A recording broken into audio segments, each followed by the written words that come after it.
Big Blue, what we gonna do with these Giants? They were 6-10 last season, almost made the playoffs somehow.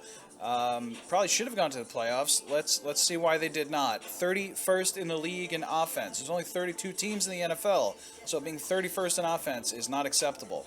29th passing the ball. 19th running the ball. Saquon Barkley went out week 2. It didn't really matter. In both cases, passing and running, it's the offensive line. That's where everything starts, and that's where the Giants' problems start. We're going to try and fix it. Defense was a huge surprise this season. 12th in the league, 17th against the pass, 10th against the rush. I'm very proud of that. That's the defensive line, and that's going to lead us to what we have to do in free agency is keep that defensive line together.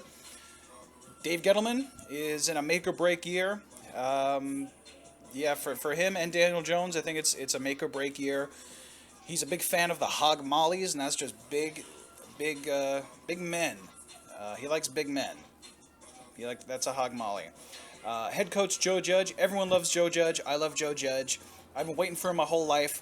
Every single week, he goes on YouTube and he'll take one play on the offense, one on the defense, and one on special teams, and he'll break it down. I like answers. He's the answers that I deserve. Offensive coordinator Jason Garrett is awful. He's so bad. He's just so bad. It's all dink and dunk and run to the sticks like curl routes. There's nothing creative about his offense. I can't believe he's remaining with the team. Nothing I can do about that. Defensive coordinator Patrick Graham is amazing. He has just changed the defense. It's night and day from the year before. Very happy that we were able to retain him. A little less than $8 million in cap space. We're going to try and free up some of that cap space. But before we make some cuts, our free agents, notable free agents, Leonard Williams has to be retained. He has to get a full contract. Probably going to have to make him the second highest paid defensive lineman next to Aaron Donald. And I don't think we have a choice about that. If we franchise him again, we can't franchise him again because he'll probably sit out. Dalvin Tomlinson. We struck gold with Dalvin Tomlinson in the draft. He will probably get the franchise tag, but as long as we take care of Leonard Williams, I think that'll keep Tomlinson happy and let him know that we're going to pay him. You're on a 3-4 defense. You're that front three, they have to be legit. Right now, they're legit. You have to keep them together. Let's see. Colt McCoy, not concerned with. He can walk. Let's get a young guy in there, I think, and see what you got. Replace the other running backs, probably as undrafted free agents. I do want to keep Wayne Gallman. Super underrated, and you think he showed it this year when he got a real opportunity. He's the type of running back that likes to go straight down the middle as opposed to Saquon, who likes to bounce outside. Definitely worth trying to give him a nice contract to keep him. The Fackrell at linebacker, those guys we're going to replace. Just let him walk. Cam Fleming was never supposed to be a starter. He could walk. He only started because Nate Solder opted out. Speaking of which, Nate Solder wants to play again. He should be the first one cut. He's due $16.5 million. $10 million of that would be dead cap. What are you going to do? I don't think he has a place on this offensive line. He's 32 years old. I think we reached for him in general because Andrew Whitworth was taken already, so we just threw all this money at Nate Solder, and that was a mistake. Kevin Zeitler is an interesting situation. He's due $14.5 million going into the final year of his contract. He's 30 years old. I would like to actually extend him. I think he has 2 years left. But anyway, I think at first I wanted to cut him. Let's just save the money. Let's move on. He's the best defensive lineman we have. He's a veteran. The other linemen have a lot to learn from him. Worst case scenario, let's extend him to cut down the impact on the cap. Worst case scenario, if the season is lost by week 8 next year, you could trade him, and he has a desirable contract for other teams. So let's try and extend him. Spencer Pulley, about $3 million invested in him. Let him walk. We just signed Jonathan Harrison for $2 million. I assume a backup center to Nick Gates. Evan Ingram is due $6 million going into the final year of his contract. Either let him walk, or my idea is instead of going a 2 tight end set, let's do 1 tight end, not named Evan Ingram.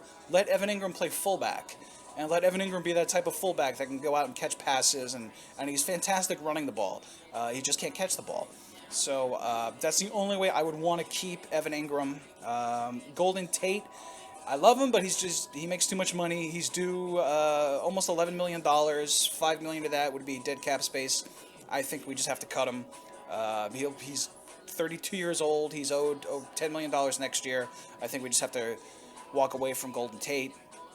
There are little things we can cut. Riley Dixon did not have a great year as a punter. He was good with the Broncos. It's $3 million. He could walk. Really no impact on the cap. That Toy Lolo, tight end, about $3 million. Let him walk. David Mayo, linebacker, almost $3 million. Let him walk. No impact on the cap. Our biggest needs for the Giants still offensive line, and that's why we can't win games, and we can't get the most out of Daniel Jones. And we also need weapons. He needs weapons. So the free agents to go after. The priority has to be Dalvin Tomlinson and Leonard Williams. That's all I really care about. So I'm not too excited about going after free agents, although I would not mind Matthew Judon, linebacker. Our defense really relies on linebackers. And he's gotten some kind of strip club drama going on, so maybe he'll be at a discount. I haven't looked too much into that, but if it's possible to get Matthew Judon, of course I'm interested. I'm interested in Curtis Samuel as a weapon, running back / wide receiver, very versatile. Although the problem is Jason Garrett's offense is not creative. That's probably going to hinder us going into next season. The other wide receivers, Galladay would be great because of his size. I don't think we can afford him. Allen Robinson, I don't think he's going to want to play for the Giants. He's looking to go to a team that's ready right now, like Tampa Bay or Green Bay or something, one of the Bays. Notable draft picks. The draft it's just plain fun because you never know what you're going to get. What do we have? The 11th pick overall. The pick should be Kyle Pitts. I would do anything for Kyle Pitts. Every single scenario that I simulate, I keep doing the simulations over and over and over again. I cannot get the Kyle Pitts to fall to the Giants. I think he's going to be wide receiver 1. So I think he's going to be the first weapon off the board. So the Giants' best bet is to look defense with Micah Parsons.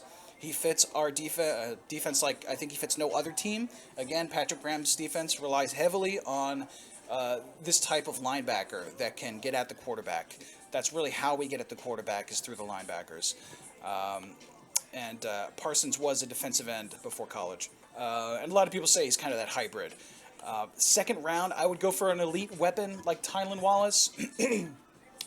Looking at it again, I would probably go for someone better on the outside, someone more like Odell Beckham, probably Rashad Bateman, maybe someone bigger like Terrace Marshall in this spot, only because Tylan Wallace is probably slot receiver, and the problem we had this year is we have too many slot. Golden Tate is slot, and Sterling Shepard is slot.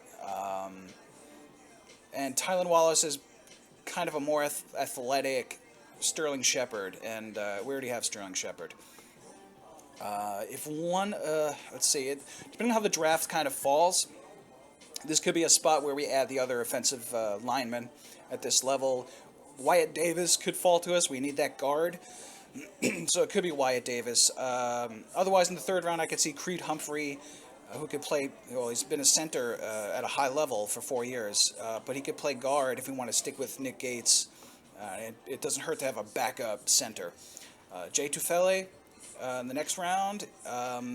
Really, if we don't sign Tomlinson, we would have to address defensive line earlier, and that would probably be Elam McNeil from NC State, and we'd have to move on him definitely by the second round. Let's see. So yeah, we do not have a lot of draft picks, and we don't have a lot of money for free agents, so we really have to be wise with our draft. If Pitts and Parsons are both off the board, then I think we should probably trade back. Take the best defensive lineman towards the back of the first round, pick up another second or third round pick, and address the other areas, linebacker, wide receiver, and hopefully get a playmaker on offense and score some touchdowns.